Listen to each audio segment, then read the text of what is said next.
Hey there, ladies and gentlemen, it's me, Dr. Donna. Welcome to week 41 of 8. Last week I read How Full Is Your Bucket? Here's what I have for you.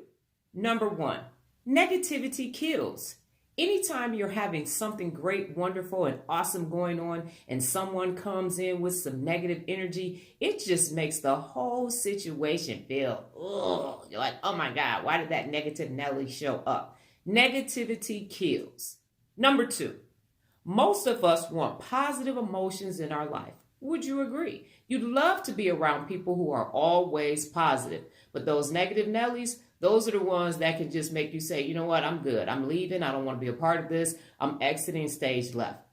We all want positivity in our lives. Number 3, positivity, however, must be grounded in reality. You can't go around like, oh my God, life is so wonderful. I'm so positive. Be positive. You gotta be positive. Yay, go you, go you.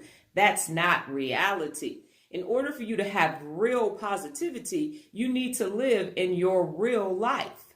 Number 4, your level of positive emotions can rise or fall a great deal based on what happens to you over time.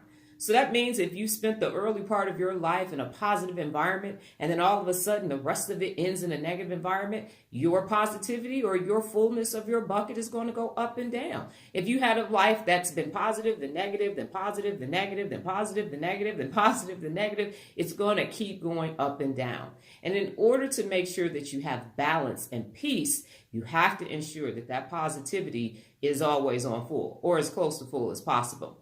Now, number 5, to increase positive emotions in your life and in the lives of others, you must make a habit of filling other people's buckets. So you can't go around dipping your ladle in everybody else's bucket, and then when it's time for you to reciprocate, you don't have anything to give. That's absolutely 100% positively no bueno. So fill other people's buckets with positivity as you release positivity and you gain positivity from them as well.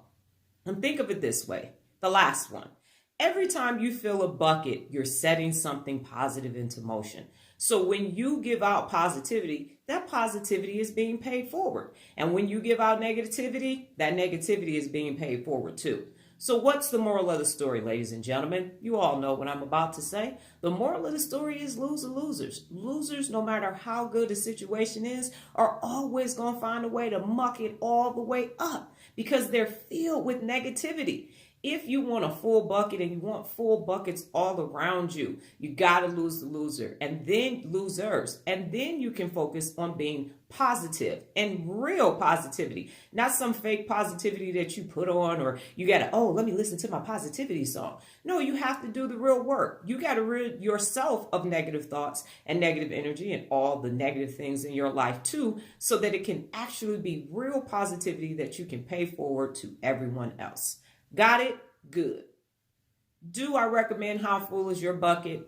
I don't recommend it because even though I was able to extrapolate the information from it, I don't believe that it's necessary for you to read it too because it was a lot of other fluff and stuff in there that you could use your time doing something else. So be positive, and I'm positive it's a no for me. What was last week's discipline?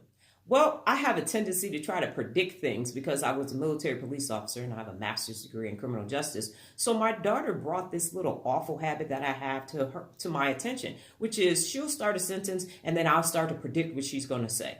And I told her my brain is like an algorithm. So I'm just trying to update the algorithm, but that didn't really go over well. So I spent last week letting her finish her sentences, allowing her the space to speak, and allowing me the space to listen. And then if I needed to update that algorithm, I could do so. So it was a very interesting listening week.